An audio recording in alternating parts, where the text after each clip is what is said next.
नमस्कार दोस्तों, स्वागत है आपका अपने YouTube चैनल परीक्षा यान अकेडमी में। जैसा कि हम सभी जानते हैं, हम लोग क्या स्टार्ट किए हैं, प्रैक्टिस सेट स्टार्ट कर दिए हैं। तो चलिए देखते हैं हमारी आज की प्रैक्टिस सेट क्या है। प्रैक्टिस सेट को स्टार्ट करने से पहले देखते हैं आज का हमारा मोटिवेशनल कोट्स क्या है। दिया गया है, जिसके पास सहनशीलता वो जो चाहे पा सकता है। जो सहनशीलता है, जैसे कोई कार्य हम कर रहे हैं तो हमें सहनशील बनना पड़ेगा। हमें जल्दबाजी किसी चीज में नहीं करनी पड़ेगी, हम तुरंत रिजल्ट की चिंता करने लगे कि हमें ये तुरंत फायदा यहाँ पे मिल जाए। ऐसा नहीं, हमें सहनशील बनना पड़ेगा। जब तक हम सहनशील नहीं होंगे हम कुछ नहीं कर सकते हैं। तो हमारे अंदर सहनशीलता होंगे, हम जो चाहेंगे जब चाहेंगे जैसे चाहेंगे वैसे पा सकते हैं।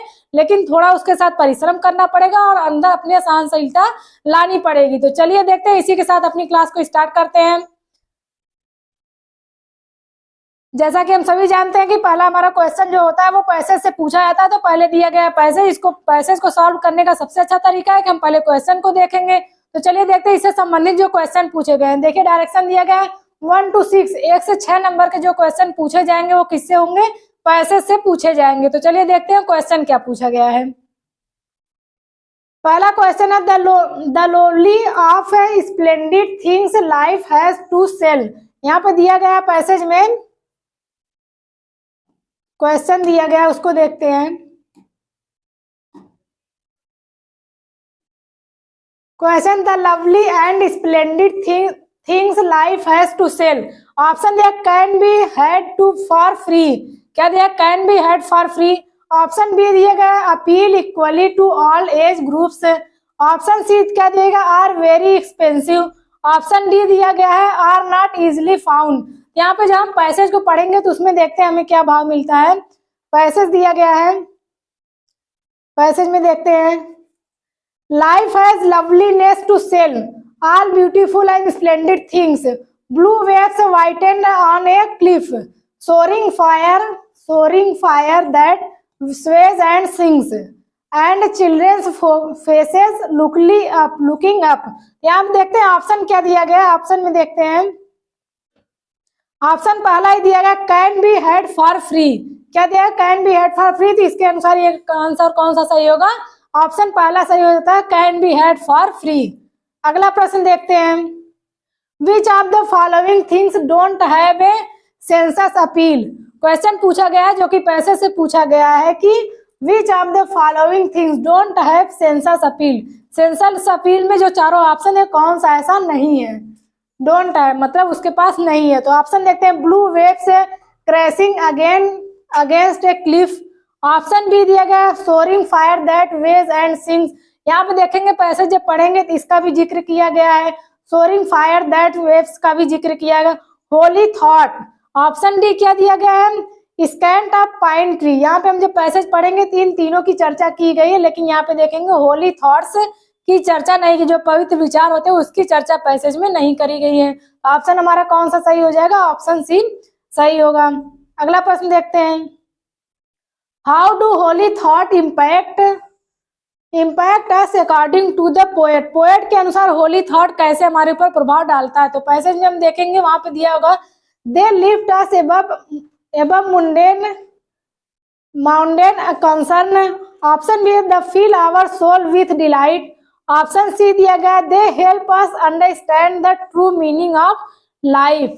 ऑप्शन डी क्या, they help us curb out wild desire. तो आप देखते हैं हमारा क्वेश्चन आंसर कौन सा सही हो जाता है। इसके अनुसार देखेंगे, दे lift us above mundane concern। यहाँ पे इसकी कोई चर्चा नहीं की। ऑप्शन बी है, they fill our soul with delight. क्या करते हैं, होली थॉट जो अच्छे विचार होते हैं वो हमारे अंदर क्या जागृत करते हैं, तो दे फिल आवर सोल, हमारी आत्मा को किससे डिलाइट करते हैं, मतलब खुशी से भर देते हैं। क्या करते हैं, होली थॉट जो पवित्र विचार होते हैं वो हमारी आत्मा में अच्छे और प्रसन्नतापूर्ण विचार भर देते हैं। यहाँ पे ऑप्शन कौन सा सही होगा, ऑप्शन बी सही होगा। अगला प्रश्न देखते हैं, why is a breath of ecstasy so precious. Question पूछेगा, why is a breath of ecstasy is so precious. Breath of ecstasy को क्यों महत्वपूर्ण बताया गया है। तो ऑप्शन देखते हैं, it is the ultimate aim of our life. क्या ultimate aim of our life है, हमें पैसेज के अनुसार क्वेश्चन को सॉल्व करना है। ऑप्शन बी दिया गया, it can transform us spiritually.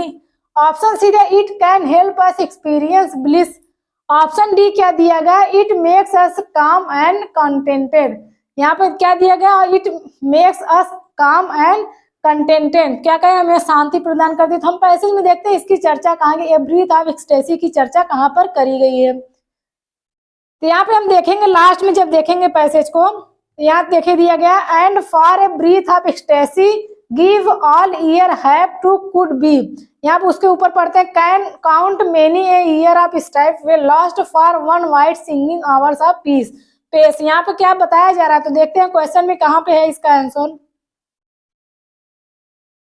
पूछा गया है why is the breath of ecstasy is so precious, breath of ecstasy हमारे लिए क्यों महत्वपूर्ण है। तो ऑप्शन देखते हैं, दिया गया है ऑप्शन सी को देखते हैं, it can help us experience bliss, क्या करते हैं ये हमें क्या करते हैं, it can help us experience bliss से क्या करते हैं, भरपूरित करते हैं। अगला प्रश्न देखते हैं, identify the name of figure of speech used in music like A curve of gold, यहाँ पे देखिए दिया music like A curve of gold, किस पैसे स्टैंजा 2 में है इसकी चर्चा की गई, music like a curves of gold. यहाँ पे पूछा जा रहा है कौन सी फिगर ऑफ स्पीच का प्रयोग किया गया है, तो हम ऑप्शन देखते हैं, मेटाफर, ऑप्शन ए है मेटाफर, क्या मेटाफर की चर्चा की गई है। ऑप्शन बी देखते हैं पर्सनिफिकेशन, क्या किसी निर्जीव चीजों को सजीव के रूप में दिखाया गया है, तो ऐसा यहाँ पे नहीं है। ऑप्शन सी अलिट्रेशन, और ऑप्शन डी क्या है, सिमिली। देखिए दोस्तों अगर हम लाइन को पढ़ेंगे तो हमें वहां से तुरंत पता चल जाएगा कि यहाँ पे किसकी चर्चा की गई, सिमिली की। देखिए म्यूजिक लाइक, सिमिली की पहचान क्या होती है, लाइक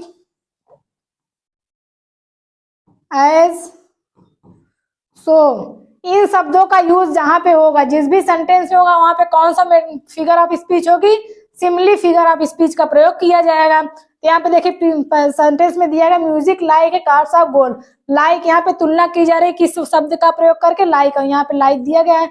अब पैसेज में देखते हैं सेकंड स्टैंजा में ये यूज कहाँ पे हुआ उसको देख लेते हैं।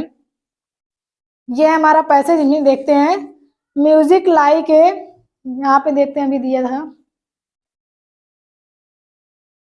Second stanza, music like A curves of gold, यहाँ पे देखिए दिया गया like a curves of gold, यहाँ पे किसकी तुलना की गई, like a curves of gold, क्या जो गोल्ड की कर्व्स होती है, मुड़ा होती है, म्यूजिक वैसा होता है। तो यहाँ पे लाइक जो यूज हुआ ये किसका सिंबल बता रहा है, यहाँ पे किस फिगर ऑफ स्पीच का प्रयोग किया गया है, तो सिमिली का प्रयोग किया गया है। क्यों किया गया, क्योंकि उसकी पहचान है लाइक एज सो, जहां पर जिस भी सेंटेंस में मिल जाएगा वहां पे कौन सा फिगर ऑफ स्पीच होगी, सिमिली का यूज होता है। अगला प्रश्न देखते हैं, identify and name the figure of speech used in the soaring fire that waves and sings, यहाँ पे दिया गया है कि क्या पहचानना है, हमें पहचानना है कि कौन सी फिगर ऑफ स्पीच का प्रयोग किया गया है और किसका, यहाँ पे देखते हैं उसका नाम बताना कि कौन सी figure of speech, soaring fire that waves and sings, क्या दिएगा, सोरिंग फायर्स दैट वेव्स और सिंग्स। यहाँ पे किसकी जो प्रचंड आग है उसकी तुलना किससे की गई है, यहाँ पे देखते हैं प्रचंड आग को मानवीकरण के रूप में बताया, मतलब वहां पे ये निर्जीव चीजें है, इसको सजीव के रूप में बनाया गया है कि वेव्स एंड सिंग्स जो कि गाना गा रही हैं, प्रचंड आग जो लगी हुई है उसको क्या कर रहा है कि वो गाना जैसे गा रही है, उसको तुलना उस प्रकार कर रही है कि जैसे कोई मनुष्य अब इस गाना गाते हैं तो उसकी तुलना की गई है। तो वहाँ पे ये निर्जीव चीजें निर्जीव को सजीव के रूप में दिखाया जा रहा है। तो ऑप्शन देखते हैं मेटाफर, क्या मेटाफर होगा, तो ऐसी कोई बात नहीं की गई, यहाँ पे रूपक अलंकार नहीं है। ऑप्शन बी पर्सनिफिकेशन, क्या मानवीकरण का प्रयोग है। ऑप्शन सी साइनेक्डकी, और ऑप्शन डी क्या दिएगा, सिमिली दिया गया। यहाँ पर हम देखेंगे किसी सोरिंग फायर की तुलना कैसे की जा रही है, किसी ये निर्जीव इसको सजीव के रूप में दिखाया जा रहा है कि ये गाना गा रही है, यहाँ स्वेज एंड सिंग्स, गाना गाने के रूप में दिखाया। तो गाना कौन गाता है, कोई सजीव व्यक्ति ही तो गाना गा सकता है। तो यहाँ पे क्या बताया जा रहा है, पर्सनिफिकेशन का प्रयोग किया गया है। अगला प्रश्न है, ए learner in village in the state of Jharkhand, Jharkhand का कोई विद्यार्थी है, नोज हर मदर टंग, जो अपनी मातृभाषा को जानता है, एंड हिंदी, और हिंदी भी जानता है। The language of home and in her neighbours, जो कि क्या उसके घर की उसके पड़ोसी की language. She learns English in school, और वो स्कूल में क्या सीखती है, इंग्लिश को सीखती है। Which of the following language comes under language acquisition and which of the following comes under language learning? यहाँ पे दिया गया है कि कोई स्टूडेंट ऐसा है झारखंड का है, वो आया विद्यालय में तो वो क्या जानता है, वो अपनी मातृभाषा जानता है, झारखंड उसकी जो मातृभाषा होगी, फिर उसके बाद उसके साथ साथ वो हिंदी भी जानता है, और आया स्कूल में पढ़ने, वहां पे क्या पढ़ रहा है, तो इंग्लिश पढ़ रहा है। पूछा जा रहा है कि ये हिंदी उसकी मातृभाषा और इंग्लिश इन तीनों का प्रयोग हम कौन सा लैंग्वेज एक्विजिशन है और कौन सा क्या होता है, लैंग्वेज लर्निंग होता है। तो दोस्तों हम जब पेडागोजी थियरी पढ़ा रहे थे तो उसमें लैंग्वेज एक्विजिशन और लैंग्वेज लर्निंग पढ़ाया था। तो लैंग्वेज एक्विजिशन होता क्या, स्वाभाविक, ये नेचुरल होता है, इसको हम किसी तरह से कोई सिचुएशन नहीं बना के अपने मनमाने तरीके से सीखते हैं। यहाँ पे फ्रीली माइंड होके क्या होता है, स्वाभाविक होता है, सहज तरीके से सीखते हैं। और लैंग्वेज लर्निंग क्या होती है, उसके लिए पूरा माहौल को क्रिएट करना होता है, पूरे सिचुएशन एकदम व्यवस्थित तरीके से होने चाहिए। वहां पे हम क्या करते हैं, क्लासरूम होगा, फिर वहां पे बच्चे होंगे, व्यवस्थित तरीके से पढ़ाया जाएगा, लाइन टू लाइन और एक एक स्टेप करके सिखाया जाएगा। तो वहां पे क्या होता है, लैंग्वेज लर्निंग होती है। यहाँ पे देखते हैं मदर टंग और हिंदी। क्या है, मदर टंग और हिंदी। हम लोग मदर टंग जब जो अपनी मातृभाषा हमारी है, तो क्या हम लोग कहीं से जाके सीखे हैं या फिर कहीं बैठ के आराम से कि हमारी मातृभाषा क्या है उसको सीखे, तो ऐसा नहीं। तो मातृभाषा जो किसके अंतर्गत आएगी, ये आ जाएगा, क्या होगा, ये एक्विजिशन के अंतर्गत आएगा, एक्विजिशन। और फिर जो हिंदी, वो हिंदी भी सीखा है, मतलब कहीं व्यवस्थित तरीके से नहीं, बल्कि वो अर्जन किया, उसको अर्जित किया। तो यहाँ पे क्या होगा, हिंदी और मदर टंग क्या है, एक्विजिशन, लैंग्वेज एक्विजिशन के अंतर्गत आएंगे। और इंग्लिश क्या हो जाएगी, लैंग्वेज लर्निंग के अंतर्गत आएगी। यहाँ पे देखते हैं 4 ऑप्शन दिया, फिर उसके बाद कूट दिया कि कौन कौन सा ऑप्शन सही होगा। देखिए, mother tongue and Hindi comes under language acquisition. Mother tongue और हिंदी क्या है, लैंग्वेज एक्विजिशन, सीधी बात है और सही भी बात है। मदर टंग और लैंग्वेज एक्विजिशन क्या होती है, वो हमारी लैंग्वेज लर्निंग होती है, लैंग्वेज एक्विजिशन होता है मदर टंग और हिंदी। यहाँ पे ये सही होता है। ऑप्शन भी दिया गया है, English comes under language learning. क्या होती है, इंग्लिश कम्स अंडर। दोस्तों हम लोग भी जानते हैं कि इंग्लिश जब हमें सीखना, हम लोग अपने इंडिया में रहते हैं तो हम लोग जानते हैं ना कि हमारी मातृभाषा तो इंग्लिश है नहीं। तो हम लोग क्या करते हैं, हमारी मातृभाषा कोई भी हिंदी और बाकी लैंग्वेज हो सकती है, तो हम लोग इंग्लिश सीखने के लिए जाते हैं। और जब जाते हैं कहीं पे, तो वहाँ व्यवस्थित तरीके से हमें पूरा सिचुएशन, माहौल को क्रिएट करना होता है कि कैसे हमें कोई चीज सीखनी है। तो वहाँ पे क्या करेंगे, हमें लैंग्वेज लर्निंग के अंतर्गत आएगी, इंग्लिश को व्यवस्थित तरीके से बैठ के हमें सीखना होता है। तो क्या होता है, ये भी सही हो जाएगा। ऑप्शन सी दिया गया है, Hindi comes under language learning. क्या हिंदी को हम सीखने के लिए जाते हैं, हिंदी तो हम लोग हमारी मातृभाषा के रूप में आती है, तो हम तो उसको बोलते हैं। अपने आप माहौल और सिचुएशन और नेचर के अकॉर्डिंग हम लोग अपने अर्जित कर लेते हैं, उसके लिए कोई सिचुएशन या कोई परिस्थिति को क्रिएट करके नहीं सीखना होता है। ये ऑप्शन देखिए गलत हो जाता है। ऑप्शन सी डी क्या दिया, all the language comes under language. कभी नहीं दोस्तों, जब वहां पे मदर टंग और हिंदी क्या होती है, हमारी लैंग्वेज एक्विजिशन के अंतर्गत आ गई, तो तीनों तो आएंगी नहीं। और ऊपर से इंग्लिश भी क्या दिया गया है, तो इंग्लिश हमारी क्या है, लैंग्वेज लर्निंग है। तो यहाँ पे देखिए ये तीनों तो दोनों गलत हो जाएगा। अब देखते हैं पहला दूसरा किस ऑप्शन में दिया गया। ऑप्शन ए है, first and second are true. First and second are true, हमारा पहला ऑप्शन ही सही हो जाता है, पहला और दूसरा सही है, बाकी सब गलत है। अगला प्रश्न देखते हैं, which of the following represent the typical pedagogical sequence to teach student how to write. यहाँ पे देखते हैं कि सीक्वेंस दिया गया, 3 ऑप्शन दिए गए, इसको सीक्वेंस में व्यवस्थित करना है कि कौन सा ऐसा सीक्वेंस होगा जो कि क्या करेंगे, student how to write sequence, typical pedagogical sequence को कैसे वो राइट करेंगे और एक सीक्वेंस तरीके से उसको व्यवस्थित करना है। तो हम देखते हैं पहला नंबर पे कौन आएगा, दूसरे नंबर पे कौन आएगा और तीसरे नंबर पे। ऑप्शन ए है, get student to write letters with straight line and curves, तो इसको छोड़ते हैं। ऑप्शन बी है, get student to draw a number of specific shape. Option C देखते हैं, get student to read aloud and write letter multiple times.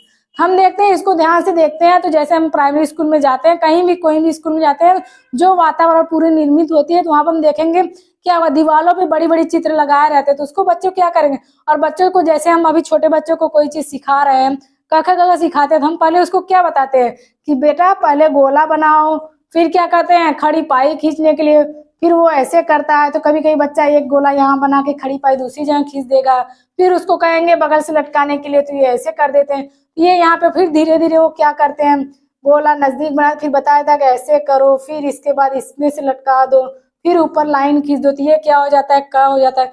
हम लोग क्या करेंगे, पहले ड्राई नंबर्स ऑफ पिक्चर्स विभिन्न प्रकार में कहेंगे उसको सर्कल बनाने के लिए, तो बड़ा सा गोला टेढ़ा मेढ़ा बनाएगा। फिर हम लोग क्या कहेंगे, उसको सीधे सीधे करवाएंगे, तो वो सीधे से गोला ऐसे बना देगा। तो पहले हमारा क्या काम, जब छोटे बच्चों को हम सिखाते हैं तो क्या कराते हैं, get student to draw number of specific shape, विभिन्न प्रकार के शेप बनाने के लिए उसको सिखाते हैं। तो पहले नंबर पे तो ये हो जाता है। दूसरा क्या है, get student to read aloud and write letters multiple times. दूसरे नंबर पे तो ऐसा नहीं हो जाए। तीसरा पहला देखते हैं क्या है, get student to write letters with straight line and curves. अब उसको क्या करते हैं, एकदम सीधी लाइन, फिर उसको सिखाते हैं धीरे धीरे सीधी लाइन में लिखने के लिए। तो बच्चा क्या करता है, सीधी लाइन में लिखता है। फिर देखते हैं क्या करेंगे, पहले इसके फिर दूसरे नंबर पे क्या हो जाएगा, दूसरे नंबर पे ये हो जाता है।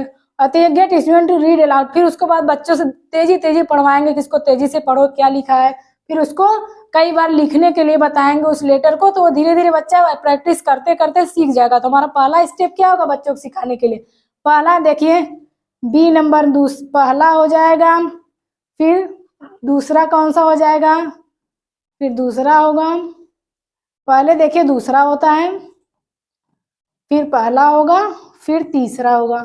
ध्यान देखते हैं किस ऑप्शन में दिया गया, दूसरा पहला और तीसरा।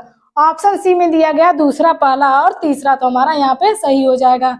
अगला प्रश्न देखते हैं, the word a word wall क्या है, वर्ड वॉल दीवार पे जो अक्षर लिखे होते हैं, दीवार शब्द जो होते हैं, इसको क्या कहेंगे, दीवार शब्द। Is a set of words, जो शब्दों का क्या होता है, सेट बना होता है। रिटेन और प्रिंटेड, जो कि लिखे होते हैं या प्रिंटेड होते हैं, जैसे दीवारों पर हम चिपका रहते हैं, बड़े बड़े पोस्टर लगा लगा के चिपका रहते हैं। छोटे बच्चों को सिखाना हो, खुद भी हम लोग अभी जब कोई चीज कोई चार्ट याद करना होता है तो लिख के उसको चिपका देते हैं, सोते उठते बैठते देखते रहते हैं तो उसको अच्छे से याद कर लेते हैं। यही बताया जा रहा है। Font and pasted on classroom, क्या कहें, उसको क्लासरूम में चिपका, जैसे अभी इस टाइम जाएंगे प्राइमरी स्कूल प्राथमिक विद्यालय में देखेंगे तो जो क्लास है, क्लास को पूरे अच्छे तरीके से वहाँ विभिन्न प्रकार के चार्ट बनाए गए हैं। फिर उसके बाद बहुत सी ऐसी आकृतियां बना बना के उस पर चिपकाई गई हैं, और महापुरुषों के कथन को, उनके भाषण को भी वहाँ पे नारा जो है दिए हैं, उन सबको पोस्टर के रूप में लगाया गया है। फिर क्या, वॉल इन ए विजिबल मैनर, जो कि दिखाई दे, एकदम साफ सुंदर रूप से दिखाई दे, स्वच्छ रूप से, मतलब कि क्लियर, एकदम स्पष्ट रूप से दिखाई दे।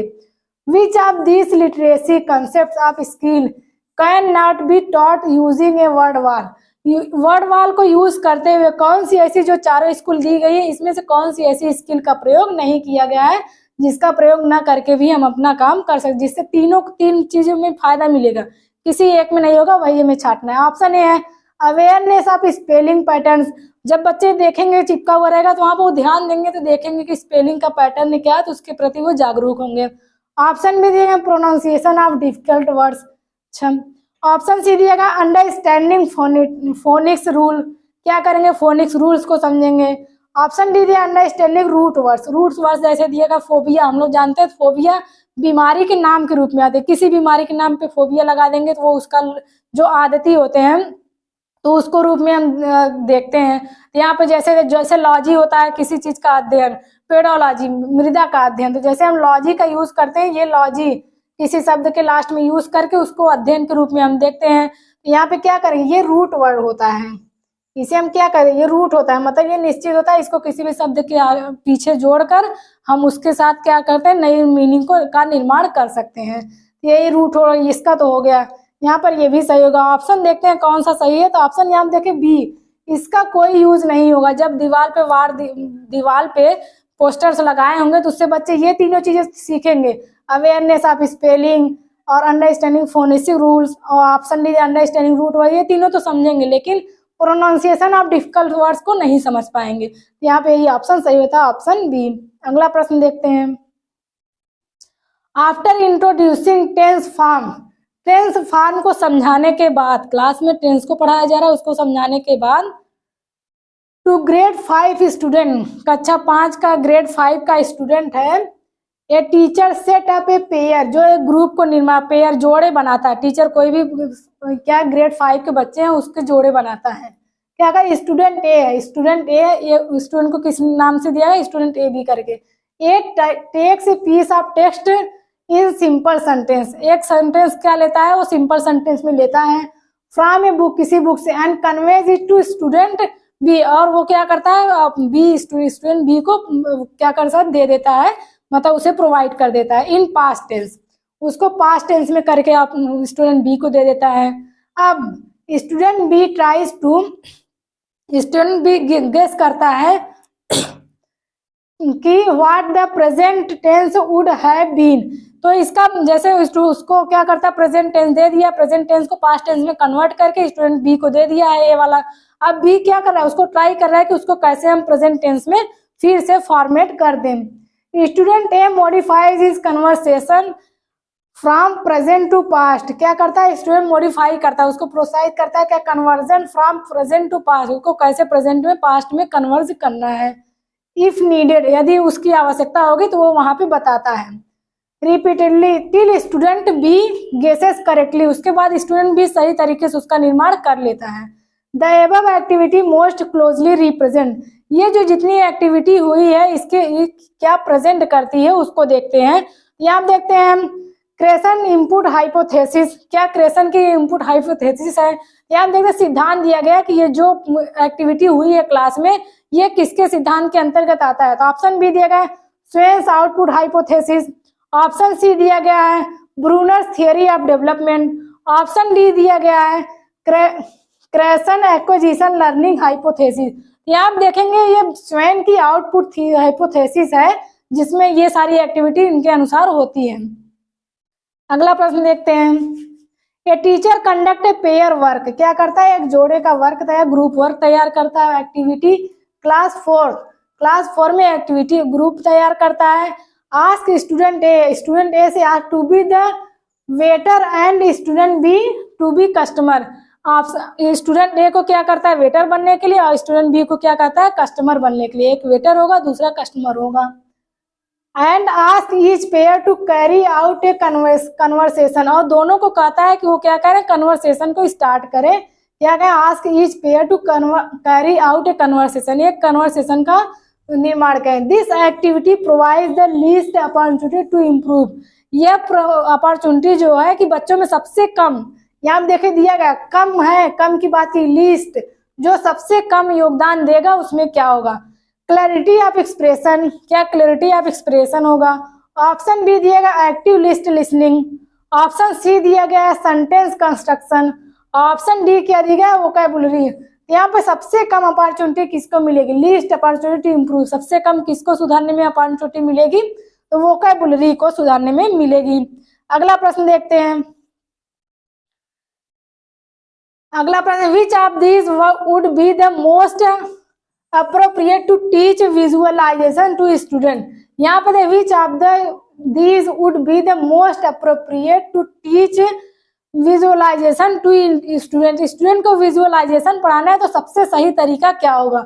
Option what location do you think this story took place in, क्या करेंगे, what location do you think this story took place in, जो आप लोकेशन क्या करते हैं इसमें सोचते हैं उसको इस स्टोरी में कन्वर्ट करें। Look at the image given in the text and tell me what you see, image को देखो जो इसमें दिया गया and tell me what you see, आप क्या देखे उसको बताना है।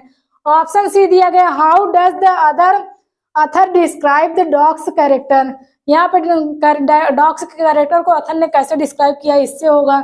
Option D imagine and write alternative version of the last scene, तो यहाँ पे क्या पूछा, विजुअलाइजेशन, विजुअलाइजेशन को सबसे अच्छे तरीके से कैसे हम परिभाषित करेंगे, तो ऑप्शन ए देखते हैं what location do you think, जो लोकेशन जो परिस्थिति आप सोचे होंगे अपने माइंड में, दिस स्टोरी टुक प्लेस इन, उस स्टोरी में उसको स्थान देने के लिए वो क्या क्या तरीके से करेंगे, तो सबसे अच्छा तरीका क्या हो जाएगा, ऑप्शन ए सही हो जाएगा।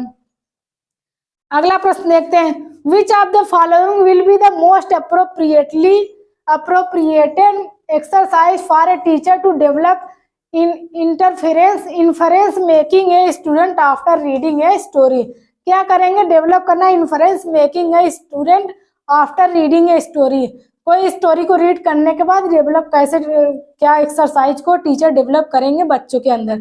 ऑप्शन ए देखते हैं what place have you been to that is the similar to the one in the story. Option B दिया गया which person you know is likely to react in the same way as the character in the story। Option C दिया गया pick an imagery in the story and use it in a sentence of your own word। Option D दिया was this video based on the story we read and describe the setting in your own words। तो देखते हैं यहाँ पे answer कौन सा सही होगा। ऑप्शन बी दिया है which person you know is likely to react in the same way, जिस पर्सन को आप जानते हैं कि वो इसी सिचुएशन में रिएक्ट करता है as the character in the story, जैसा कि स्टोरी में कैरेक्टर है उसके बारे में वो क्या करेगा, अपने एक्सरसाइज को करवाएगा। तो यहाँ पे ऑप्शन कौन सा सही होगा, ऑप्शन बी यहाँ पे सही होता है।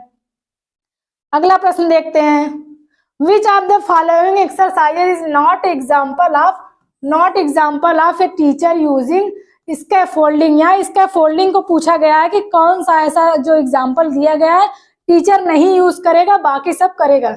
यहाँ पे देखिए नॉट का प्रयोग दिया गया, नॉट को आराम से देख लीजिएगा और समझ लीजिएगा। Option A ask student to listen to a podcast and share 2 new words they learn through it, क्या ऐसा करेंगे। ऑप्शन डी दिया give student a short poem to read with meaning of difficult words provided in the beginning of the passage, ऐसा हो सकता है। क्या करेंगे, give student to a short poem देंगे, फिर टू रीड पढ़ने के लिए with meaning of difficult word जो कठिन शब्दों के साथ देंगे, provided at the beginning of the passage जो कि पैसेज में शुरुआत में दिया गया होगा। Option C ask student several simple questions orally and then this to answer one big question, क्या करेंगे सेवरल सिंपल क्वेश्चन फिर ओरली पूछेंगे, फिर उसके बाद एक बड़ा सा आंसर क्वेश्चन दे देंगे उसका आंसर वो लाने के लिए। ऑप्शन डी देखते हैं, provide list of topics started student can one speak to 2 minutes in with promotes on the areas of to be convert। तो सबसे सही आंसर इसका फोल्डिंग में जो योगदान नहीं कर, ये देखिए तीनों तो योगदान कर रहे हैं, बी सी डी तीनों ऑप्शन इसका फोल्डिंग में योगदान तो कर रहे हैं, लेकिन सही क्या है यहाँ पे देखते हैं। ऑप्शन ए दिया गया है ask student to listen to a podcast and share 2 new words they learn through it, तो ऐसा करने से इसमें क्या इसका फोल्डिंग का यहाँ पे कोई प्रयोग नहीं हो रहा, तो ऑप्शन कौन सा सही, ऑप्शन ए सही हो जाएगा।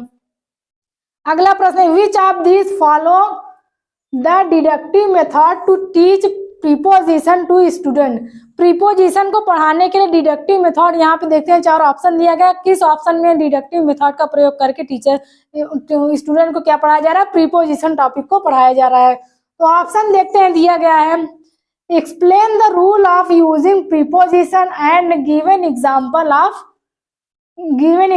अब देखिए दोस्तों डिडक्टिव मेथड क्या होता है, डिडक्टिव मतलब होता है निगमन विधि, क्या होता है निगमन, हम लोगों ने पढ़ा भी था कि निगमन विधि या डिडक्टिव मेथड क्या होता है, रूल टू एग्जाम्पल। तो हमारा पहला ऑप्शन ही दिख गया, एक्सप्लेन द रूल, क्या करेंगे पहले रूल को बताएंगे, ऑफ यूजिंग प्रीपोजिशन, प्रीपोजिशन का प्रयोग करके पहले रूल को बताएंगे, उसके बाद क्या करते हैं एंड गिव एग्जाम्पल्स, और क्या करते हैं उदाहरण को देते हैं। तो नियम रूल टू एग्जाम्पल क्या होगा, रूल टू एग्जाम्पल, ये हमारा क्या होता है डिडक्टिव मेथड होता है। तो हमारा यहाँ पे क्या सही हो जाएगा, ऑप्शन यही सही होगा, डिडक्टिव मेथड, ऑप्शन ए हमारा सही हो जाता है। अगला प्रश्न देखते हैं, ऑल चिल्ड्रन इन इंडिया, क्या कहा, all children in India ideally begin their schooling in their mother tongue, सभी जो इंडिया के जितने बच्चे होते हैं क्या करते हैं अपनी स्कूलिंग कैसे स्टार्ट करते हैं, अपनी मदर टंग अपनी मातृभाषा में स्टार्ट करते हैं, और होम लैंग्वेज या घर की भाषा, वही मदर टंग या घर की भाषा हो गई, and move on study 2 or more language, और जब पढ़ने जाते हैं तो वहाँ पे 2 या 2 से अधिक लैंग्वेजों को सीखते हैं। इन हाई स्कूल में क्या करें 2 या 2 से अधिक लैंग्वेज को सीखें। What is this language in education study known है, ये जो लैंग्वेज है इसको एजुकेशन स्टडी में किस नाम से जानते हैं, तो उसको mother tongue based multilingualism. Option B दिया गया है language education policy, option C दिया गया है official education policy, option D दिया गया मल्टीलिंगुअलिज्म पॉलिसी फॉर एजुकेशन। दोस्तों देखते हैं ऐसे इन सब की कोई चर्चा नहीं की गई, यहाँ पे क्या किया गया है मदर टंग के साथ अपने स्कूल में आता है तो सीधी बात है मातृभाषा संबंधित रहेगा ही, फिर उसके बाद कई भाषाओं को सीखता है तो क्या होगा मदर टंग बेस्ड मल्टीलिंगुअलिज्म। तो ऑप्शन हमारा क्या सही हो जाएगा, ऑप्शन ए यहाँ पे सही हो जाता है, मदर टंग बेस्ड मल्टीलिंगुअलिज्म। अगला प्रश्न है for children is considered as an authentic source of reading, यहाँ आप देखते हैं खाली स्थान दिया गया उसको बनना है, और किसके लिए for children is considered as an authentic source of reading. तो देखते हैं हमारा आंसर कौन सा सही होगा, क्या लेटर्स होगा, क्या टेक्स्ट बुक होगा, क्या लिटरेचर होगा, क्या डिक्टेशन। तो देखते हैं लेटर्स की कोई चर्चा नहीं है, यहाँ पे लिटरेचर की ऐसी कोई, डिक्टेशन की कोई। टेक्स्ट बुक, देखिए क्या होता है, text book for children is consider. Text book को चिल्ड्रन के लिए किस रूप में जाना जाता है? Authentic source of reading. पढ़ने का सबसे अच्छा तरीका, आधिकारिक तरीका क्या होता है? टेक्स्ट बुक होती है। तो हमारा ऑप्शन कौन सा सही होगा? ऑप्शन बी सही हो जाएगा। अगला प्रश्न, which of the following is most effective assessment tool for language learning. Language learning को सीखने के लिए सबसे इफेक्टिव, प्रभावशाली असेसमेंट क्या होगा? कौन सा असेसमेंट है? Effective assessment tool. यहाँ पे देखते हैं टूल का प्रयोग कौन सा किया गया था। ऑप्शन ए देखते हैं रिटन टेस्ट, क्या रिटन टेस्ट करेंगे? ऑप्शन बी देखते हैं डिक्टेशन, क्या डिक्टेशन होगा? ऑप्शन डी असाइनमेंट, और ऑप्शन डी क्या होता है? ऑब्जर्वेशन। देखिए सबसे अच्छा तरीका क्या होता है? वो ऑब्जर्व असेसमेंट टूल का प्रयोग करने का सबसे अच्छा तरीका, असेसमेंट क्या करेंगे? लैंग्वेज लर्निंग के लिए असेसमेंट अगर हमें करना है, हम क्या करेंगे? ऑब्जर्वेशन। क्लास में घूम टहल के बच्चों को देखते रहेंगे, उसको ऑब्जर्वेशन करते रहेंगे कि बच्चे सबसे अच्छे तरीके से कहाँ कब सीख रहे हैं। सबसे अच्छा तरीका हमारा क्या हो जाएगा असेसमेंट का? ऑब्जर्वेशन हो जाएगा। अगला प्रश्न देखते हैं, ए कॉमन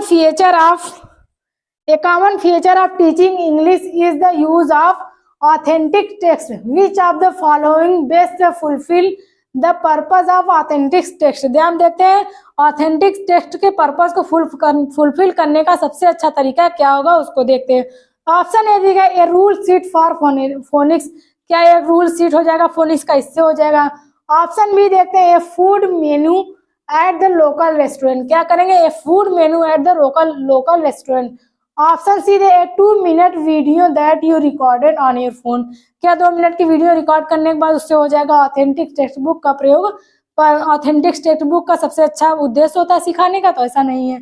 ऑप्शन डी देखते हैं a Japanese story translated into English by the teacher, क्या किसी जापानी स्टोरी के या किसी अन्य देश की स्टोरी को इंग्लिश में ट्रांसलेट करके टीचर द्वारा सिखाया जाए, तो ये होता है ऑथेंटिक टेक्स्ट बुक की सबसे अच्छा प्रभाव होता है, तो ऐसा नहीं है। सबसे अच्छा उद्देश्य उनका क्या होता है? ए food menu at the local restaurant, क्या होगा? फूड मेन्यू जो लोकल रेस्टोरेंट पे दिया जाता है, वो ऑथेंटिक टेक्स्ट बुक का सबसे पर्पस क्या होता है? क्या बेस्ट फुलफिल पर्पस, वो क्या करते हैं? ऑथेंटिक टेक्स्ट बुक के पर्पस को फुलफिल करते हैं। ये जो दिया गया ये food menu at the local restaurant, तो हमारा ऑप्शन कौन सा? ऑप्शन बी सही हो जाएगा। चलिए दोस्तों देखते हैं हमारा अगला प्रश्न, which of the following online tools would be the best suited to help student understand the structure of complex plots।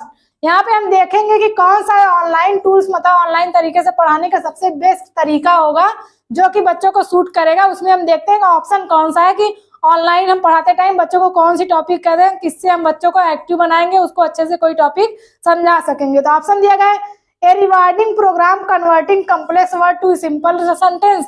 तो क्या हम करेंगे कि कोई रिवार्डिंग क्लास कर देंगे कि हम बच्चों को पुरस्कार देंगे कि अगर वो कॉम्प्लेक्स सेंटेंस को सिंपल सेंटेंस में चेंज कर लेंगे या कोई कॉम्प्लेक्स चीज है उसको सिंपल में कन्वर्ट कर देंगे, तो क्या वो हमारे क्लास को वो रिवार्डिंग करके उसको हम पुरस्कार देके क्या उसको हम प्रोत्साहित कर सकते हैं? तो ऐसा नहीं है। ऑप्शन बी दिया कि ए लेवल रीडिंग प्रोग्राम, क्या करेंगे? ए लेवल रीडिंग प्रोग्राम कराएंगे, फिर उसके बाद converting text into different reading levels, क्या करेंगे? कन्वर्टिंग टेक्स्ट को डिफरेंट रीडिंग प्रोग्राम में कर देंगे, तो क्या ऐसा होगा? ये भी ऑप्शन यहाँ पे गलत हो जाता है, ऐसा नहीं करना है। ऑप्शन सी देखते हैं a mind mapping program where thoughts and ideas are split into components, जहाँ पे माइंड मैपिंग गेम हम कराएंगे, माइंड मैपिंग टाइप का क्वेश्चन कराएंगे, कोई चीज देंगे उसमें से क्या करेंगे? Where the thoughts and ideas are split, जहाँ पे थॉट्स और आइडियाज हमारे क्या होंगे? स्प्लिट होंगे टू द कंपोनेंट्स, जो कंपोनेंट्स रहेंगे उससे। तो सबसे सही तरीका क्या है ऑनलाइन टूल्स का? ऑप्शन देखते हैं सी सही होगा, mind mapping program where thoughts and ideas are split into components. चलिए दोस्तों देखते हैं हमारा अगला प्रश्न है, a student wrote a paragraph on new years. एक स्टूडेंट है जो पैराग्राफ लिख रहा है, किस पर लिख रहा है? न्यू ईयर पे, जो कि नया साल अभी आने ही वाला है।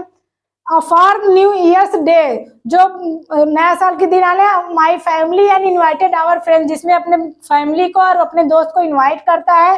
फॉर मिडनाइट, जैसे हम मैसेज करते हैं रात में और जागते हैं कि कब न्यू ईयर 12 बजे स्टार्ट होने वाला, तो हम मैसेज करके सबको अलर्ट किए रहते हैं, सबको इन्वाइट करते हैं कि हमें 12 बजे मिलना है। फिर उसके बाद on new year's eve went to the cake shop party, क्या करेंगे हम, केक शॉप ऑर्डर करेंगे, केक शॉप पे जाएंगे, वहां पे केक ऑर्डर करेंगे। We also bought decoration drink, decoration करेंगे, ड्रिंक की व्यवस्था करेंगे।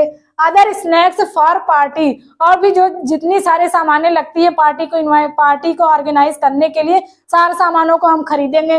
My parents bellow the balloons and I help decorate the house, क्या करते हैं मेरे पेरेंट्स जो होते हैं वो बैलून्स को फुलाते हैं और हम लोग उसमें सहायता करते हैं घर को सजाने के लिए। Our friends came over after dinner, क्या करते हैं हमारे दोस्त कब आते हैं, जब हमारी डिनर ओवर हो जाती है उसके बाद आते हैं, over after dinner. And we play till midnight, हम लोग रात भर पूरी मध्य रात्रि तक खेलते हैं। कब तक, जब तक कि न्यू ईयर की डेट, मतलब न्यू ईयर का टाइम नहीं आता, जब 12 बज के एकदम एग्जैक्ट 12 बजता है या 12 बज के 1 मिनट पे लोग विश करने लगते हैं।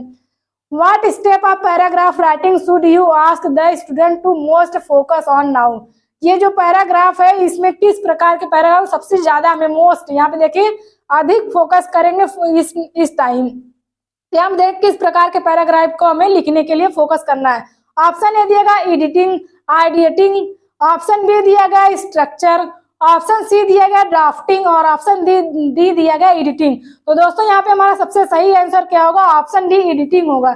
इस प्रकार के पैराग्राफ राइटिंग में आज क्या करेंगे, सबसे ज्यादा फोकस करेंगे इस टाइम में। तो चलिए देखिए यहाँ पे हमारा आंसर कौन सा सही होगा, ऑप्शन डी सही हो जाता है। तो चलिए दोस्तों आज की क्लास हमारी यहीं पर समाप्त होती है। अगर आपको हमारा चैनल पसंद आए तो हमारे चैनल को लाइक करें, सब्सक्राइब करें। आप सभी का बहुत बहुत धन्यवाद।